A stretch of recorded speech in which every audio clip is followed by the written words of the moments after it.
Assalamualaikum guys. Salam pemuda nganggur, salam pengangguran. Ya, baik lagi dengan saya Aris Menandar. Kali ini saya berada di, Anda tahu ini di mana? Ini adalah kebun belakang dari Tangerang Lab, yaitu punya Mas Eki. Ini calon-calon kebun cantik guys. Di bawahnya itu ada kolam. Jadi kalian di sini nanti bisa berenang sambil panen anggur gitu ya. Nanti kita tanya-tanya ownernya, mana nih ownernya? Oke, belum ada guys. Yuk, kita intip-intip dulu di sini ada apa aja ya. Di sini guys.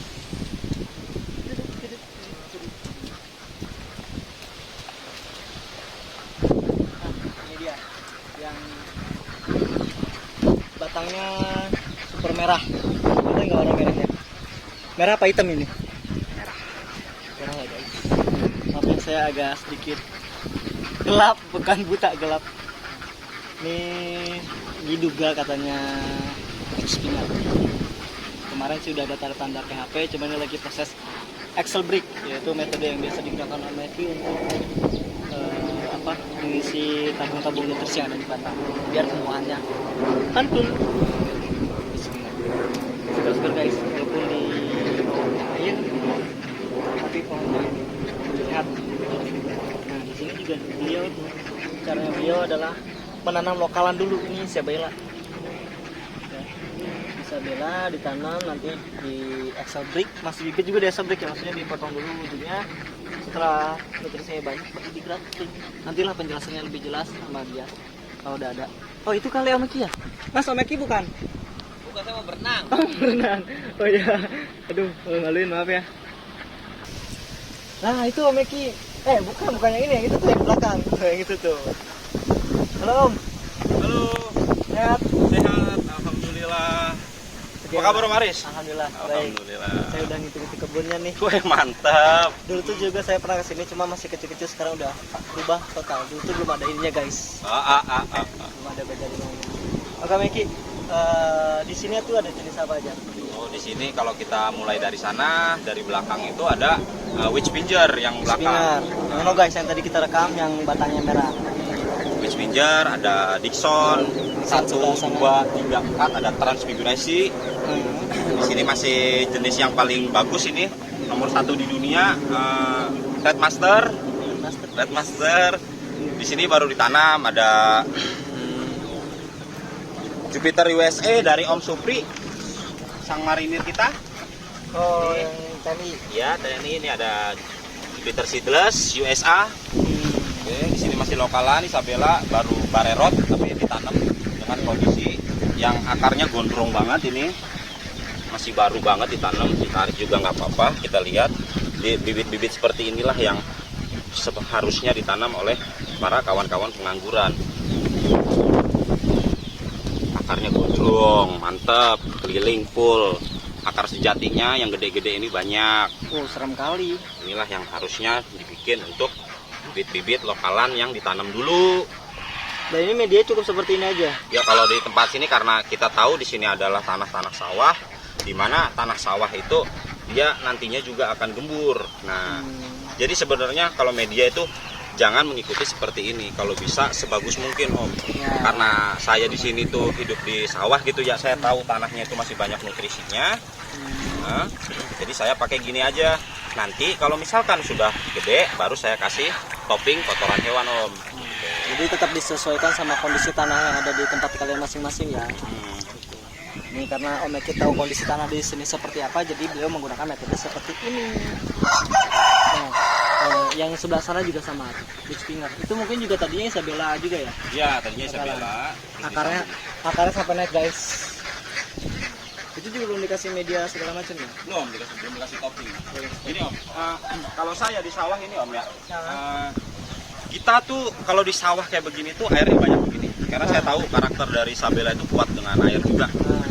Saya mau jujur di sini, kalau di sini saya tidak. Karena apa? Kalau di sawah itu orang tuh yang namanya ada yang namanya nyebar pupuk di air. Jadi di sini udah ada pupuk air ini. Jadi kalau misalkan orang bilang ini dibilang nggak dipupuk, itu bohong. Nah, ini nggak dipupuk, tapi dipupuk secara langsung dari air ini Om. ini udah mengandung air, udah mengandung pupuk airnya. Karena Ya, di pinggir NPK. sini kalau kalian lihat loh, ini sawah semua guys. Mungkin dari hasil cebaran pupuk dari sini, airnya masuk ke sini, jadi diserap oleh si akar ini. Iya betul sekali. Karena ini bentukannya bedeng ya guys. Jadi ini adalah contoh cara menanam anggur di lingkungan ekstrim. Bukan asli. Kalau kalian punya lahan di sekitar sawah mau nanam anggur, bisa ikuti beliau. Mungkin ada kendalanya nih Om Eki kalau misalkan menanam di pinggir sawah ini, kendalanya apa? Yang Kalau paling utama. Kalau untuk kendala sih sebenarnya ya kita perawatannya agak sulit gitu ya. Karena di sini ada air gitu ya. Saya harus memberikan Jembatan. Ya jembatan dulu, jembatan buatan seperti bambu-bambu itu baru kita bisa men-settingnya. Karena pohon anggur ini yang jelas kita harus terus men-setting Om. Iya. Tidak bisa dibiarkan. Ini gitu. kalau misalkan lagi ada di pinggir ini mudah. Tapi kalau misalkan ada di tengah ini, insya Allah terjebur. Bisa berenang kita di situ. Karena ini dalamnya kurang lebih 30 cm. Lalap Om Eki. Oke, di sini ada anggur Dickson juga yang mana saya selalu menekankan kalau di Tangerang Grape ya Om ya. Ya. Kita nanam lokalan dulu. Nah, setelah lokalannya itu udah bagus, akarnya bagus, baru kita grafting. Apa yang terjadi kalau seperti itu? Tentunya dia akan tumbuh langsung tanpa ada hambatan sama sekali. Bisa dilihat sejarahnya dari sini, nggak ada yang namanya pemutusan atau stagnat, itu nggak ada, langsung. Dan ini pun tegak lurus ke atas. Batangnya juga gede guys tugasnya. Kita bisa lihat sulurnya seperti ini, kumisnya. Ini menandakan pohon sehat ya guys ya. Subur. Ini mau kayak begini mau dikasih pupuk, jangan. Kalau lagi subur-subur kayak begini mah biarkan saja. Karena si sulur ini menghabiskan nutrisi, kita harus buang. Ini juga belum dikasih pupuk berarti. Belum juga dikasih pupuk, masih bawaan dari tanahnya. Jadi kalau teman-teman tuh masih kecil dikasih pupuk apa biar cepet naik, nggak usah. Oh dia yang Jangan ada. dikasih pupuk dulu, biarkan dia memakan apa yang ada di media tanam dulu. Setelah dia media tanam itu nutrisinya habis, baru kita dongkrak pakai pupuk. Oke, dilanjut. Di sini ada terobosan baru. Oke, terobosan barunya itu seperti ini. Dimana saya tuh sangat menyukai karakter daripada pohon banana Om Aris. Kenapa Om? Nah, pohon banana itu batangnya cepet banget besar. Oh, Nah, iya. dari mana kalau batangnya itu besar, tentunya tabung nutrisi akan Cepat. lebih banyak lagi gitu di dalam ini. Maka itu saya buat terobosan baru, ilmu baru. Karena si banana itu batangnya cepet banget besar, Ya. dari bawah ini saya nanamnya bela. Isabella. Nah, kita grafting dengan si banana. Ya. Ketika banana ini tumbuh, dijadikan untuk batang primer. Nah, sampai atas ini saya potong, ganti kepalanya Om. Jadi bukan anggur banana lagi. Oh. Saya grafting dengan si Julian. Jadi si banana ini cukup sebagai penjembatan tabung nutrisi di batang primer aja. Iya. Akarnya tetap lokalan, Benar. batang impor, tapi atasnya buah yang berbeda. Buah yang berbeda yang mau kita lebih bagusin lagi ininya, biar power up lagi buahnya, biar lebih bagus lagi gimana. Di sini ada dua, ada si Julian sama si CRP. Tapi yang akan saya jadikan untuk dijadi pembuahannya itu hanya satu Om. Yang satunya hanya numpang untuk dijadikan Bang Entres saja. Nah, kalau kalian mau lihat banana seperti apa, nanti kita cek di kebun depan. Cakep banget guys. Apalagi yang kukliki ya. Mantap. Nanti kita cek ya. Yuk kita ke depan apa lanjut sini dulu, masih ada? Masih ada. Masih ada. Lanjut dulu sini guys. Oke, kalau di sini sama seperti tadi Om. Di bawahnya ada bela, di tengahnya di sini ada si banana, di sininya saya grafting bogema. Langsung ngacir Om. Bogemanya, si batang merah khas bogema. Nah, batangnya merah guys, lihat sebelah sini guys. Nih, batangnya merah banget guys. Hampir sama kayak Jadi witch finger. untuk karakter anggur bogema ini Om Aris, yang saya eksperimenkan di sini, anggur bogema ini ternyata tunas airnya tidak vigor. Nah, apa yang harus dilakukan kalau misalkan kawan-kawan dari mengundang anggur ini punya varietas bogema? Nah, untuk kawan-kawan kita bisa melakukan esel break bisa di lihat, guys, ini, batang di cabang tunas air Tunas ini di esel airnya, break, ditahan di esel ya, supaya apa? Ini dipotong tuh. Gitu ya. Supaya apa? Supaya si batang ini, si sekunder ini, si bogema ini besar dulu Om Aris. Mengumpulkan nutrisi yang banyak di batang dulu. Ya. Nah, suatu ketika si batang ini nanti sudah besar, sampai sana besar, kita akan buang semua tunas airnya. Supaya apa? Supaya butnya bisa tumbuh dengan baik. Tumbuh dengan serentak gitu ya. Itu harapannya Jadi seperti itu. enggak selang-seling. Ini dari boot loh. Kita nanti update lagi perkembangan ke depan. Oke. Ini kita Bogema juga pakai sistem single cordon yang mana nanti si tersiernya akan ada ke kanan dan ke kiri.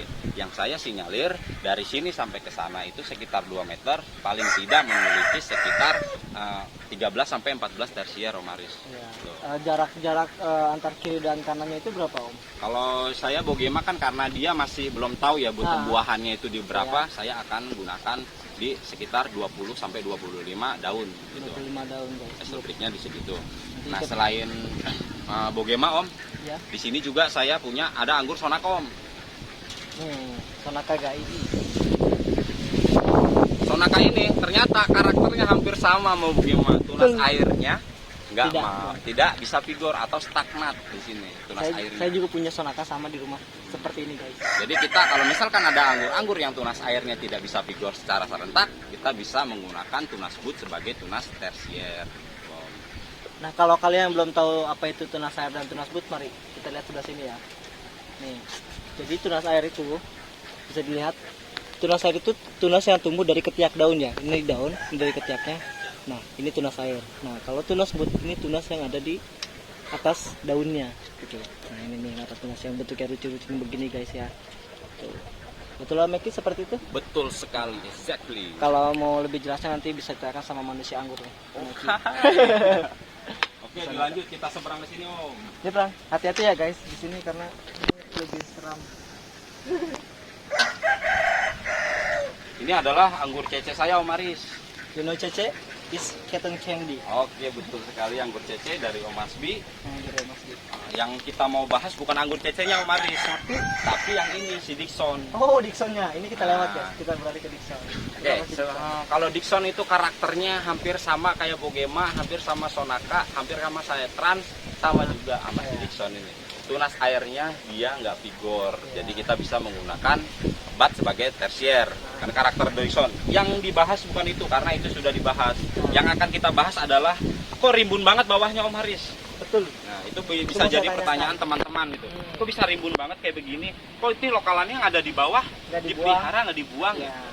Oke, ini fungsinya adalah tuh daun-daun yang sudah terlanjur tumbuh seperti ini kita fungsikan untuk membantu yang namanya fotosintesis untuk membakar makanan Om. Buat bahan makanan untuk pengisian tabung nutrisi juga ya. Dan kalau saya mengajarkan orang-orang bukan mengajarkan ilmu yang merugikan. Intinya gini Om, kenapa nggak merugikan? Ini sangat menguntungkan. Yang pertama, keuntungannya adalah membantu fotosintesis. Itu yang pertama. Ini kan masih lokalan bawahnya Om ya.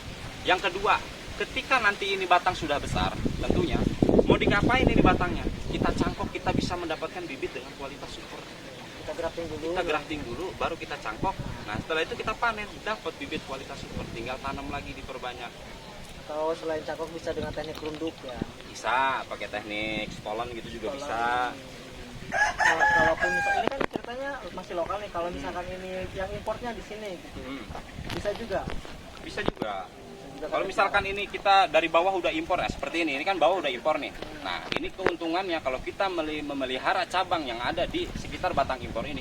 Ketika ada kawan kita main ke sini, nah kita nggak usah mengutik-utik tersier yang ada di atas. Betul. Tapi kita mengutik-utik yang di sini. Kalau nanti dia tumbuh kita biarkan panjang lagi. Tapi kalau udah sekitar 15 daun kita hentikan lagi pertumbuhannya dengan cara memotes pucuknya. Gitu.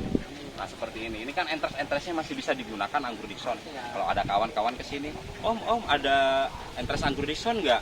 Gitu. Ada, tenang aja, kalem, kita kasih yang ini. Atau kalian mau pembibitan sendiri, butuh entres nih, jangan di sini. Jadi untuk teknik Estelbrink itu udah nggak ada alasan yang namanya ini digunakan untuk entres, nggak ada yang ada di sini nggak ada. Tapi kita nggak akan mengusik-usik yang ada di sini. Inilah bang entres kita. Makanya bakal digunakan untuk dia. Makanya ketika si pohon ini masih kecil, masih tumbuh, tunas airnya jangan dibuang guys. Kalau misalkan kalian memang diperuntukkan tujuannya untuk pembibitan, ini bisa kalian piara, nanti kalian buat bibitnya. Jadi udah nggak ada alasan Om, karena teknik Estelbrink yang saya ajarkan ini adalah teknik dimana kita bisa mendapatkan keuntungan berlebih.